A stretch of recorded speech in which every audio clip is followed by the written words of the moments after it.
ایک صاحب سوال پوچھتے ہیں، سوال ان کا یہ ہے کہ اگر کسی کو نماز جنازہ کی دعا یاد نہ ہو تو اس شخص کے لیے کیا حکم ہے؟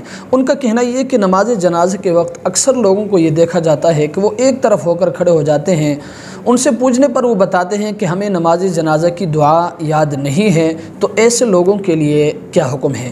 تو یاد رکھیں، مسئلہ یہ ہے کہ اگر کسی کو جنازے کی دعا یاد نہ ہو تو یاد رکھیں وہ صرف اللہم اغفر للمؤمنین والمؤمنات پڑھ لے، لیکن اگر بدقسمتی سے کسی کو یہ بھی یاد نہ ہو تو یاد رکھیں نماز جنازہ نہیں چھوڑنا چاہیے، بلکہ امام کے ساتھ آپ صرف 4 مرتبہ اللہ اکبر کہہ دیں، آپ کی نماز ہو جائے گی۔ کیوں؟ اس لیے کہ وجہ یہ ہے کہ نماز جنازہ میں دعا اور درود شریف یہ فرض نہیں ہے بلکہ سنت ہے۔ لیکن یہ بات بھی اپنے ذہن میں رکھیں کہ ایسے لوگوں کو نماز جنازہ کی دعا یاد کرنی چاہیے تاکہ نماز سنت کے مطابق ادا کر سکے۔ اللہ تبارک و تعالی ہمیں اس مسئلے کو سمجھنے کی توفیق عطا فرمائے۔ والسلام علیکم۔